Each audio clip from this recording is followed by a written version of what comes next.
Jerusalén, nombrada más de 800 veces en la Biblia, reverenciada por judíos, cristianos y musulmanes. Pero ¿y si te dijera que este lugar sagrado esconde el nombre favorito de la oscuridad?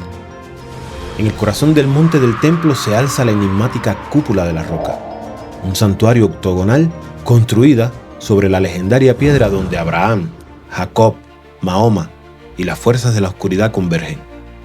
Bajo este mismo sitio, siglos atrás, el rey Salomón, el rey Hiram de Tiro y el misterioso maestro artesano Hiram Abib emprendieron la construcción de un templo que no solo buscaba glorificar a su Dios, sino también invocar un poder oscuro. Cada uno de ellos poseía una sílaba secreta, fragmentos de una palabra perdida capaz de desatar las fuerzas cósmicas. Juntas, estas sílabas formaban un código de vibración tan potente que, pronunciado correctamente, podría invocar el poder de las tinieblas y hasta manipular el tiempo mismo. Esa palabra no era simbólica, era el motor del demiurgo, la clave utilizada por los Anunnakis para poder reiniciar las realidades enteras, esclavizando a la humanidad en ciclos infinitos. Hitler la buscó desesperadamente. Las cruzadas fueron organizadas para encontrarla. En Medio Oriente se han tenido objetivos mucho más ocultos de lo que nosotros imaginamos. Porque quien posea esta palabra puede controlar al mundo. Y en el centro de todo, como tablero de ajedrez silencioso, permanece el domo de la roca. ¿Qué secreto esconde realmente Jerusalén? Prepárate, porque lo que vas a descubrir hoy va a cambiar toda la historia que te contaron.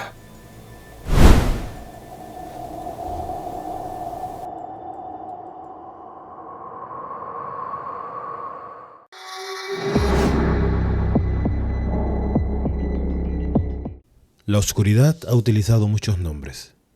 El nombre favorito de la oscuridad aparece en más de 750 versos y se repite más de 800 veces en la Biblia existente. Sin embargo, la oscuridad no quiere que la gente sepa de este nombre. El nombre favorito de la oscuridad es Jerusalén. La cúpula de la roca o el domo de la roca es un monumento islámico situado en Jerusalén, en el centro del monte del templo. Se trata de un edificio con forma octogonal levantado en el emplazamiento de un lugar santo, el Peñón de Abraham. Los musulmanes creen que la roca que se encuentra en el centro de la cúpula es el punto desde el cual Mahoma ascendió a los cielos para reunirse con Dios, acompañado por el ángel Gabriel.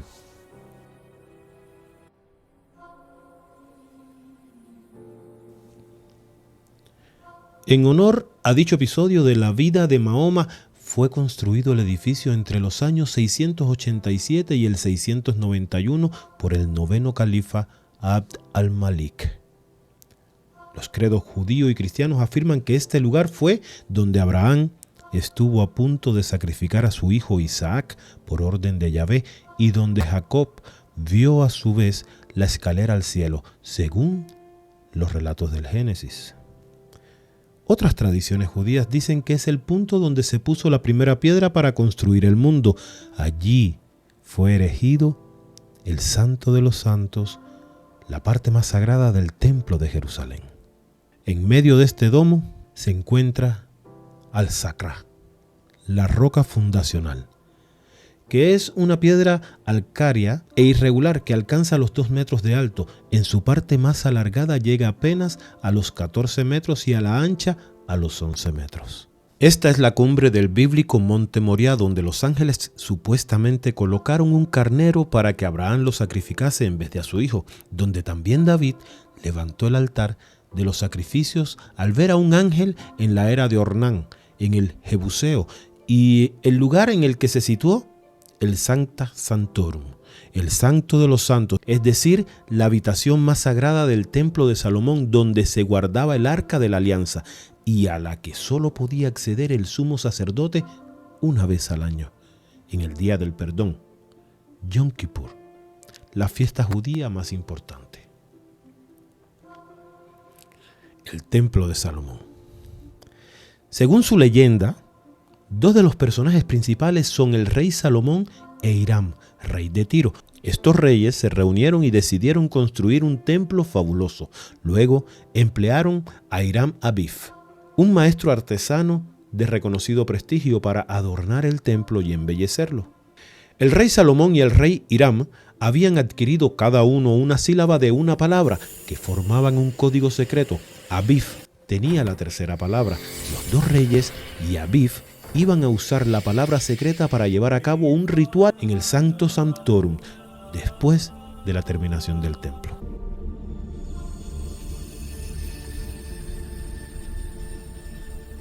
Esta es una historia muy oscura. Salomón, que era un tirano, quería tener para él solo la posesión de la palabra.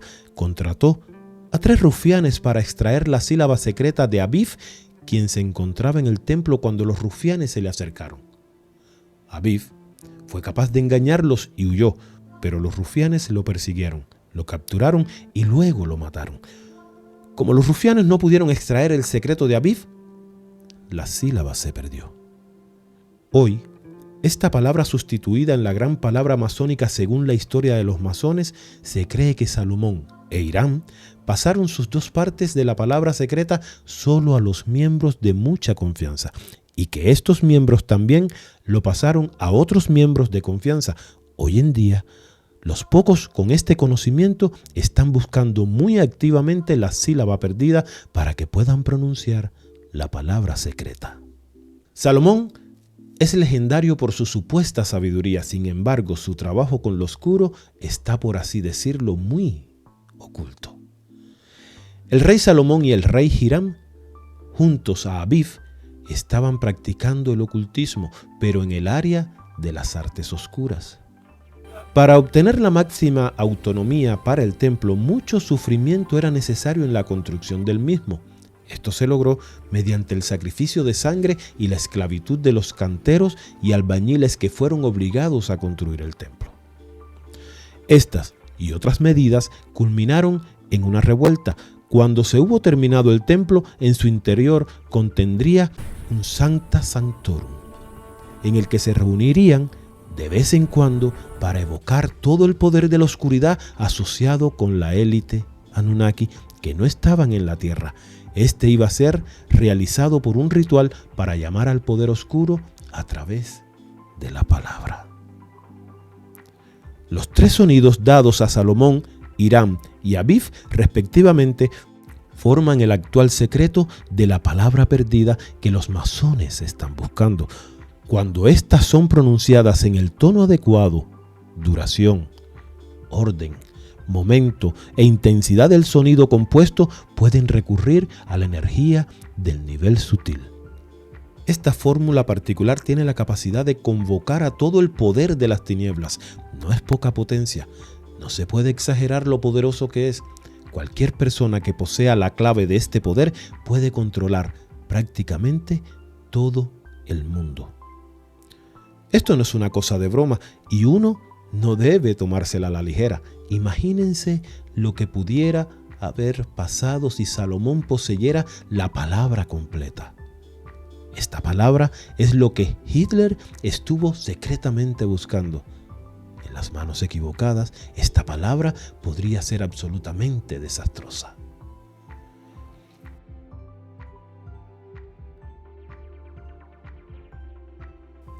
Los sonidos son vibraciones, energías muy potentes cuando se utilizan de una forma determinada con el conocimiento. Si la sílaba de Abif ha eludido a los de la oscuridad durante más de 3000 años y no van a adquirirla antes de que colapse esta realidad virtual. El rito divino de la realeza, la esclavitud, la dominación masculina y la poligamia son rasgos característicos de los Anunnakis, y Salomón era un descendiente de los remanentes Anunnakis de la Atlántida. Esa es la forma en que adquirió su posición. La referencia a Salomón de ser un descendiente de los Anunnakis no debe confundirse con tener lazos de sangre con ellos. Esto se refiere a su conciencia, que encarna una y otra vez en diferentes cuerpos biológicos, independientemente de las conexiones biológicas. Del mismo modo, el rey Tiro y Aviv, ambos, tenían raíces anunnakis. Los tres estaban familiarizados con los conocimientos ocultos y con la dedicación a las artes oscuras. A ellos se les reveló con ciertos sonidos que tienen propiedades muy poderosas. Esto se hizo solo después de muchos sacrificios de sangre que demostraron su lealtad a la oscuridad.